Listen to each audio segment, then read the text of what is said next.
Hi folks, Dave here. Just a quick update from the solar workshop. I'm working on my off-grid power system.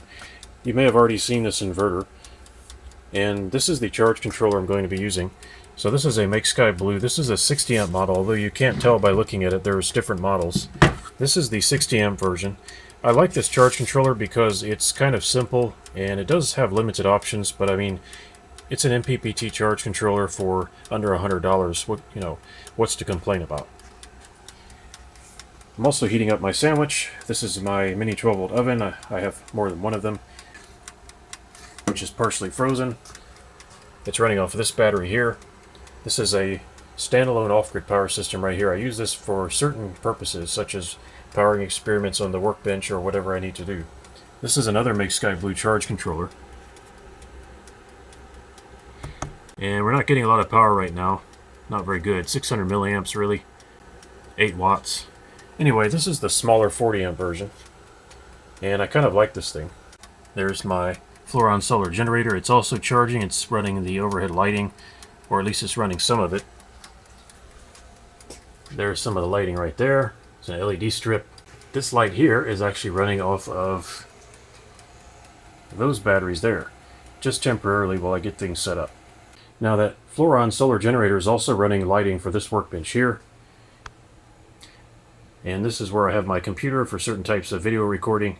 That will also be running off of one of my solar generators temporarily while I get my batteries sorted. I also bought this thing here.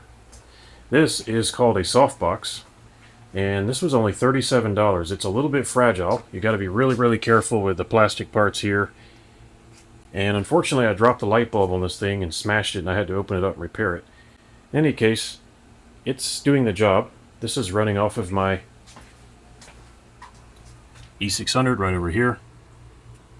It's drawing about 27 watts or so. And a real quick update on my workbench. I will do some more video about this at a later time, but I did some overhead lighting, as you can see right up there, and that's also running off the E600, so it's solar powered. I'm in the process of recording some footage of this project. The overhead lighting, all the wiring is going to be nice and neat and tucked away. I will have more video out on that as soon as possible. And actually you can see that the E600 is feeding 18 watts to my lighting. So 18 watts plus 27 watts. Although the softbox, I don't leave that running all the time. It's just a aid to filming videos, and I have a remote control here.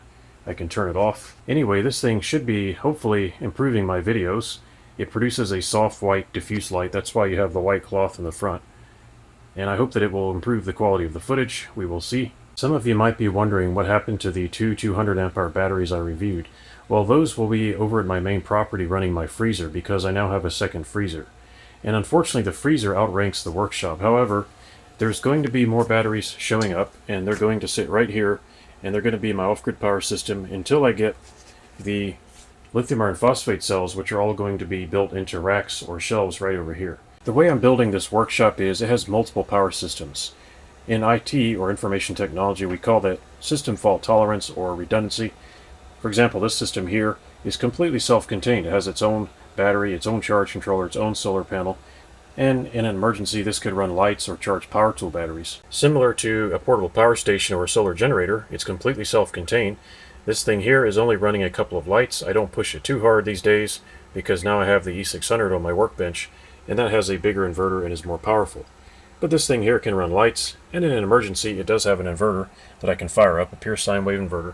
But I don't run it too hard, and it just kind of sits there running lights. I actually have it charging right there through a small solar panel feed, and it does the job. What's going to be over here in this area is the biggest system I built in the workshop so far.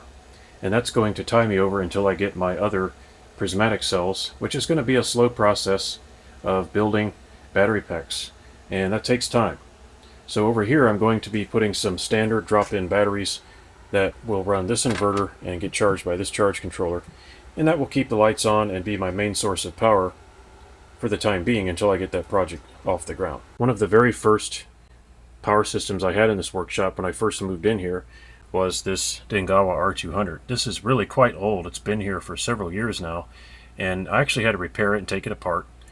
And you can see that it's operating, it's running my lights, and it helps keep the workshop lit up. Once again, it has its own solar power feed, It is not impacted by other systems. It stands on its own. And that means if the system fails, it won't affect, hopefully, this thing here, and I'll still have lights and some power. I can also use that for charging my cameras if I need to. In addition to getting that off-grid power system built, which is not going to take too long, I hope, I'm also getting ready to do some major revamping of the systems and the cabling in this workshop. It's kind of a mess. There's wires going everywhere. You can see I have my ladder out. I'm getting ready to do that work. I'm going to try to capture that on camera if I can, and I hope to be able to clean up, well, let's have a look at an example of what I hope to clean up. Believe it or not, that's way better than it was, and I'm going to be working on that some more in the future. And some really good news, this is a Cat6 cable. Basically, it's an internet or network cable. I have run a 300-foot long Cat5 cable from the main property over to my solar workshop.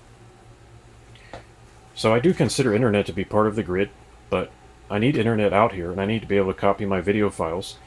And this computer here is going to be my go-to source for recording certain types of video, possibly doing some light editing. This computer is quite well outfitted with multiple cameras and microphones, and it only uses about 150 watts, not too bad. So that's a somewhat of a power hog, but it isn't really that bad. I think a laptop would be too small. Here we have some network equipment. We've got a switch temporarily, and we've got a firewall there that's going to be protecting the network in the workshop here once I get that stuff all running. And of course, that is a 12-volt computer. So it'll be running off of DC. That switch will run off of DC. Everything in here is going to be DC and solar powered. All of my voltmeters and so forth are all going to be staying here. This is a mixture of permanent stuff as well as temporary stuff I had wired up for different projects that I build from time to time on my workbench. I'm just checking on my sandwich. I hope it's ready to eat. In the future, I hope to show more of the work that I'm doing out in the workshop. Right now, I'm just giving you a quick update on the status, what I'm working on, and future plans. That's going to take probably a few more days before I can start recording that. And hopefully I can get up and start running some cables overhead in the ceiling. You can see right there I've got, sadly, clamps running a cable across. So that's an example of what you do when you're in a dire situation. You don't have a lot of time. And the choice here was nothing or having a wire going across the ceiling with clamps. But all that is going to be going away. I'm going to be cleaning that up, and it's going to be a lot better. In a few days, I'll be able to put out some more video about finishing this workbench, getting all the cabling. There's going to be a power board here. There's going to be fuses, and everything's going to be safe and protected and professionally done with wires all neatly tucked away. As soon as I start working on that off-grid power system over in the corner, I'll be sure to post some updates and video clips of that. Thanks for watching this short video update. Hope to see you next time.